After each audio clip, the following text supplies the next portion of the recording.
It was supposed to be the kind of trip that healed a soul. After a brutal breakup and months of burnout from her marketing job, 27-year-old Lauren decided she needed isolation, no phones, no people, no noise. That's how she ended up driving 6 hours into the remote Oregon wilderness to rent a small cabin she'd found online. The listing promised complete solitude and a true escape from the modern world. It was exactly what she thought she wanted. The cabin was old but charming, tucked away among towering pine trees and surrounded by miles of unbroken forest. The dirt road leading to it was barely wide enough for her car, winding deeper and deeper until her GPS gave up and her phone's signal disappeared entirely. That made her uneasy for a moment, but she brushed it off. That's the point, she reminded herself. The first day passed peacefully. Lauren unpacked, lit a fire in the wood stove, and read a book by the window while watching the golden light fade between the trees. It felt almost cinematic, the way the wind rustled the branches, the way dusk settled quietly over the forest. That night, she fell asleep to the sound of rain tapping against the roof, comforted by the soft isolation she'd been craving. The second night was different. She woke suddenly just after midnight, heart hammering though she didn't know why. The rain had stopped. The forest was silent, too silent. That's when she heard it, a faint scratching sound at the back door. It was subtle at first, like a tree branch brushing against the wood. But then it happened again. And again, slow, deliberate, like fingernails. Lauren sat up in bed, straining to listen. Her first thought was that it had to be an animal, a raccoon, maybe, or a stray dog. But then, clear as day, there came a knock. 3 slow, heavy knocks. Knock, knock, knock. She froze. No one knew she was here. She hadn't seen another person in miles since leaving the main road. Her phone had no signal, and there was no landline in the cabin. Slowly, she slid out of bed and tiptoed to the small kitchen window that overlooked the back porch. The darkness outside was thick and impenetrable, her reflection staring back at her from the glass. She squinted, trying to catch a glimpse of movement. Nothing. The knocking didn't come again, but for the next hour, Lauren sat awake in bed, gripping the flashlight she kept by her side. Every sound, a creak of the old wooden floorboards, the distant snap of a branch, made her heart skip. When dawn finally crept through the trees, she felt foolish for having been so scared. That was until she stepped outside. The damp ground around the cabin was crisscrossed with footprints. They circled the structure over and over, weaving close to the windows, then drifting away into the trees. They weren't animal prints, they were unmistakably human. And some were fresh, the edges still sharp in the mud. But what unsettled Lauren most was that some prints looked older, weathered by rain. Whoever had been there, had been coming back. She considered packing up and leaving then and there, but a stubborn part of her didn't want fear to ruin the trip. Maybe it was a lost hiker or a hunter passing through. Maybe they had left. She spent the day reading and hiking near the cabin, though she found herself glancing over her shoulder more than once. That night, as darkness swallowed the forest again, she tried to convince herself she'd imagined it. She locked every door and window and climbed into bed early. The scratching returned just after 1 a.m. Louder this time, not at the door, at her bedroom window. Then came the slow footsteps circling the cabin. Once, twice, then stopping beneath her window. Lauren held her breath. Silence stretched for what felt like hours. Then, from somewhere outside, a voice whispered, faint but unmistakable. Lauren. Her blood turned to ice. She hadn't told anyone where she was going. No one should know her name. Grabbing the kitchen knife, she shouted into the darkness that she was armed. The footsteps stopped. Nothing moved. Then, soft as a feather, something slid under the front door. It was a piece of paper, folded in half and damp from the rain. With trembling hands, she picked it up and unfolded it. Scrawled in messy, uneven handwriting were 3 chilling words. You shouldn't be here. Lauren didn't wait for morning. She grabbed her bag, bolted into the night, and sped down the dirt road until the cabin was nothing but a memory in her rearview mirror.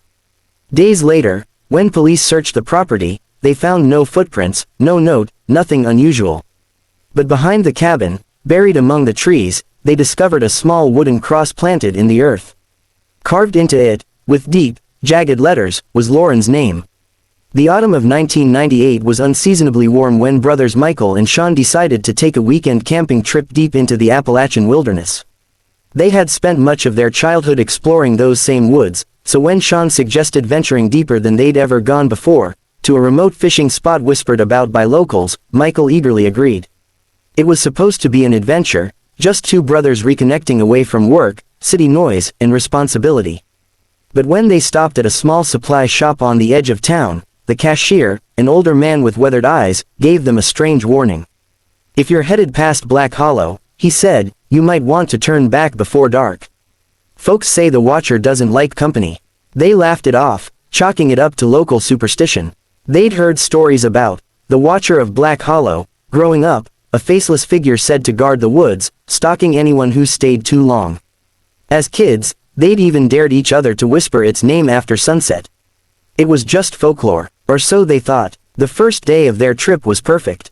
They hiked through a carpet of red and gold leaves, found the hidden stream they'd heard about, and spent hours fishing beneath the dappled light of the forest canopy. They set up camp near the water's edge and built a fire, laughing as they cooked their catch over the flames. That night, the air was cool and crisp, and the forest hummed with life, crickets chirping, owls calling in the distance. The second night was different. It started with silence, the kind that pressed against your eardrums and made your skin crawl. Michael woke around 1 a.m. to Sean shaking his shoulder. "Do you hear that?" his brother whispered. At first, he didn't.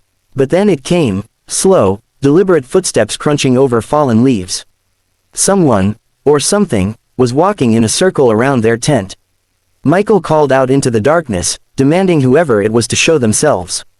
The footsteps stopped immediately. The silence that followed was suffocating. Then, from behind the tent, a voice whispered, soft and hoarse, but clear as day. "Leave." Both brothers froze. The voice was close, almost right behind the thin fabric of the tent. Michael grabbed the hunting knife from his pack, and Sean swung the flashlight toward the sound. They burst out of the tent, lights sweeping across the trees, but there was no one there. No footsteps, no movement, nothing, except, their fire was out. Completely, not smoldering, not dying, drenched, as if someone had dumped a bucket of water over it. Uneasy and shaken, they decided to break camp and head back before sunrise. But packing up was slow work in the dark, and the feeling of being watched grew heavier with each passing minute. They kept hearing faint snaps and rustles just beyond the beam of their flashlights. Every time they turned, the forest was still again. They started their hike back before dawn, sticking close to the trail they'd marked on the way in. But the deeper they walked into the woods, the stranger things became. At times, it felt like the forest itself was rearranging. Paths they swore they'd taken before seemed unfamiliar, landmarks they recognized now looked different. And always, they heard footsteps behind them. Not close enough to see, but near enough to know they weren't alone. At one point, Sean stopped abruptly, flashlight trembling in his hand. "Did you see that?" he whispered. Michael followed his gaze and, for a fraction of a second, saw it too, a tall, impossibly thin figure standing motionless between two trees. Its limbs were too long, its posture too still. And just as quickly as they saw it, it was gone. Panic surged. They didn't speak again, just walked faster, nearly running as the woods seemed to close in around them. By the time the sky began to lighten, their nerves were frayed and their hearts pounding. Then, finally, they saw it, the familiar trailhead that led back to the road. Relief hit them like a wave, until they noticed what was hanging from a low branch above the path. It was a small, crude figure, twisted from sticks and bound with twine, shaped like a person. Dangling from its neck was Sean's pocketknife, the same knife he had lost inside their tent the night before. They stared in horror. Whoever, whatever, had been watching them hadn't just followed them. It had been inside their camp, inside their tent. They didn't wait to question how. They bolted, sprinting the last stretch of the trail and not stopping until they reached the safety of their truck. Neither brother spoke a word during the drive home. They told no one what happened. But years later, Michael admitted in a hushed voice that some nights, when the wind was still, he could hear slow, deliberate footsteps circling his house. And sometimes, just before he drifted off to sleep, a voice, low and hoarse, would whisper through his window. "Leave." In the summer of 2015, 33-year-old Daniel Harris set out on what was supposed to be a routine solo hiking trip in the dense forests of northern Maine. He was no amateur, an experienced outdoorsman with dozens of successful treks under his belt and a growing online following where he documented his adventures. Daniel prided himself on pushing deeper into wilderness than most people dared, capturing untouched landscapes and hidden trails. This time, however, his journey would never make it to the internet. Daniel parked his truck at a remote trailhead on a cool August morning, leaving a note with his expected return date, 5 days later. He was seen by a ranger that day, cheerful and excited, but after that, no one heard from him again. When he failed to return, a search party was launched. They scoured the forest for weeks, finding nothing but his campsite, tent still pitched, backpack leaning against a tree, and his camera equipment neatly set up on a tripod. There were no signs of a struggle, no blood, no broken branches suggesting a wild animal attack. It was as if Daniel had simply vanished into thin air. For months, the case remained cold. Then, a hunter stumbled upon a narrow cave hidden behind a curtain of vines nearly 5 miles from Daniel's campsite. Inside, authorities discovered a single item resting on a flat rock, Daniel's camera. The SD card was still inside. Investigators watched the footage in a small, dimly lit room, and what they saw disturbed them deeply. The early clips were exactly what you'd expect, Daniel laughing into the lens, talking about the beauty of the forest, showing his route on a map. "No signal out here," he joked in one video, "so if you're watching this, either I'm back, or you found this after I wasn't." He laughed at his own morbid humor. But as the days went on, the tone changed. In one clip, filmed on the 3rd day, Daniel looked unsettled. "I feel like I'm not alone out here," he whispered into the camera. "I know that sounds crazy, but I keep hearing footsteps at night, slow, heavy ones. I thought it was a deer, but deer don't stop and just stand there for hours." He turned the camera toward the treeline. "Nothing but darkness. I swear I saw someone watching me last night," he added. "Too tall to be an animal. But when I shined the light, it was gone." The next few clips showed Daniel growing more paranoid. He began filming short, frantic updates. "It's not animals. I heard breathing outside the tent. I yelled, nothing. But when I checked, my gear had been moved." In another, he held up a small, crudely carved wooden figurine he said he found hanging from a branch above his campsite. "This wasn't here before," he whispered, glancing over his shoulder. "Someone's messing with me." Then came the final video, one that investigators replayed dozens of times, each viewing more unsettling than the last. It begins with Daniel's face illuminated by the faint glow of a flashlight. He looks terrified. "They're outside," he whispers, voice trembling. "I can hear them moving. They've been circling the tent for hours. They whisper sometimes, but I can't understand the words." A noise cuts through the silence, a sharp, heavy rustling just beyond the camera's reach. Daniel spins toward the sound. "Who's there?" he shouts, but the only response is more rustling, closer now.